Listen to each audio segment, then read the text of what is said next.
Hello everyone, तो हम लोग टिश्यू सिस्टम पढ़ने वाले हैं। टिश्यू सिस्टम में दिया हुआ है 3 टाइप के होते हैं, एपिडर्मल, वस्कुलर और ground. Epidermal means epidermis relate करो, वस्कुलर मीन्स जाइलम फ्लोएम, और ग्राउंड में ये दोनों को छोड़ के जितने भी है वो सारे के सारे ग्राउंड है। ठीक है, अब देखो एपिडर्मल सिंपल और कॉम्प्लेक्स। सिंपल में एपिडर्मल और ग्राउंड टिश्यू सिस्टम आएगा, और कॉम्प्लेक्स में जाइलम फ्लोएम आएंगे। ओके,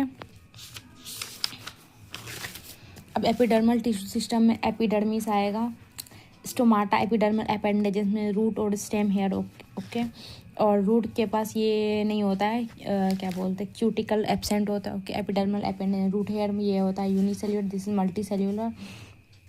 स्टोमाटा में जो आउटर जो होता है वो थिक होता है, और इनर जो गार्ड सेल का वॉल होता है वो थिन होता है। इनर थिक होता है और आउटर थिन होता है, ये अच्छे से याद रखना। ठीक है, ग्रासेस में डम्बल शेप मोनोकॉट्स में होता है, और वस्कुलर में जाइलम H2O मिनरल ट्रांसपोर्ट करता है, और फ्लोएम फूड। ठीक है, अब जाइलम ओपन और क्लोज।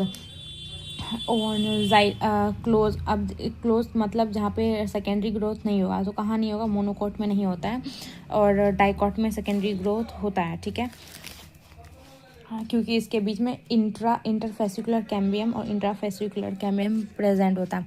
अब कॉन्जॉइंट और रेडिकल आर से याद रखना, रूट में रेडिकल होगा, और कॉन्जॉइंट में स्टीम एंड लीव्स होगा। ठीक है, रेडिकल मीन्स डिफरेंट रेडियस पे जाइलम फ्लोएम प्रेजेंट होगा, और कॉन्जॉइंट मीन्स एक ही जगह। देखो, रूट में एक्सार्च प्रेजेंट होता है, और स्टेम में एंडार्च, मतलब प्रोटोजाइलम बाहर और मेटाजाइलम अंदर। ठीक है, और epidermis except epidermis, xylem phloem, ground tissue system, ये तीनों को छोड़ के ग्राउंड टिश्यू सिस्टम बनाता है। ठीक है, लीफ में मीजोफिल सेल होता है जो कि ग्राउंड टिश्यू सिस्टम बनाता है। मोनोकॉट और डाइकॉट, मोनोकॉट में पैरेलल होता है, रेटिकुलेट वेनेशन होता है डाइकॉट में। इसमें एक कॉटिलेडन, इसमें 2 कॉटिलेडन। ठीक है, इसका एग्जाम्पल देख लो आप। ठीक है, अब हम लोग इस मोनोकोट और डाइकोट लीव्स के बारे में पढ़ेंगे। ठीक है।